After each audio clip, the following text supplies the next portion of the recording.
একটা প্রমাণ দিয়ে দিই আপনাদের, ভক্ত আমার মাতা পিতা।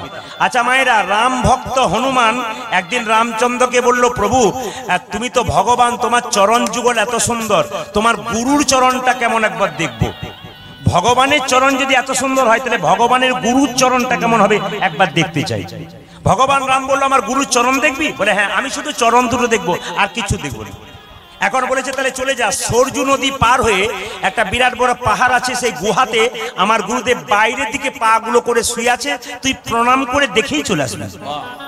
এখন হনুমান সরজু নদী পার হয়ে যেই না গুরুদেবের মানে প্রভু রামচন্দ্রের গুরুদেবের চরণ দুটো দেখেছে, আহ রামের চরণ তো সুন্দর, তার গুরুর চরণ আবার দারুণ সুন্দর।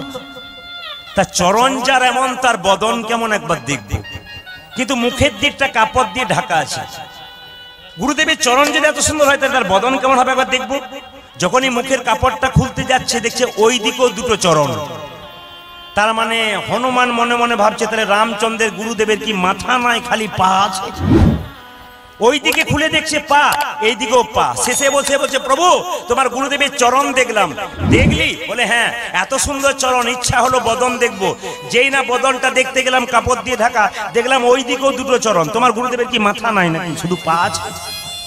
রামচন্দ্র বলল, হ্যাঁ রে হনুমান, তুই কি যাবার সময় বলেছিলি আমায় চরণ দেখবো, তুই কি বলেছিলি বদন দেখবো, তাহলে বদন দেখতে পেলি। তুই বলেছিলি চরণ দেখবো, তুই চরণ দেখতে পেয়েছিস, বদন দেখবো বলে বদন দেখতে পেয়েছিস। বলছে না, তোমার গুরুদেব একটু বদন দেখতে চাই, তবে এক কাজ কর, আর গুহাতে যাবার দরকার নেই। কি করবো? বলছে এক কাজ কর, ওই যে জলের মধ্যে তুই পেরোলি না, সরজু নদীর জলে ঝাঁপ দিলি, ওই জলটাতে তুই এমনি করে তাকাবি, দেখবি আমার গুরুদেবের বদন দেখতে পাবি। আচ্ছা বাবা বলুন তো, জলের দিকে তাকালে কার মুখ দেখা যায়, ভূতের না পেতের? নিজের মুখ দেখা যায় নাকি? তা হনুমান যেই না মুখ দিয়ে এরকম করে দেখছে, খালি নিজের পোড়া মুখটা দেখছে, দেখছে গুরুদেবের বদন কই, মানে আমার প্রভু রামচন্দ্রের গুরুদেবের বদনটা কই। যখনই দেখতে যাচ্ছে, তখনই কি করছে দেখুন, জলটা ঘেঁটলে দিচ্ছে, ভাবছে ভেতরে আছে, আবার জল স্থির হচ্ছে, আবার নিজের মুখটা দেখতে পাচ্ছে।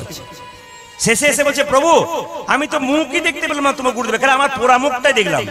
রামচন্দ্র বলছে, হ্যাঁ রে হনুমান, ভক্ত আমার মাতা পিতা, ভক্ত আমার গুরু। ভক্ত যদি আমার গুরু হয়, তাহলে তোর মুখটা দেখবি না, তো কিন্তু অন্য লোকের মুখ দেখবি।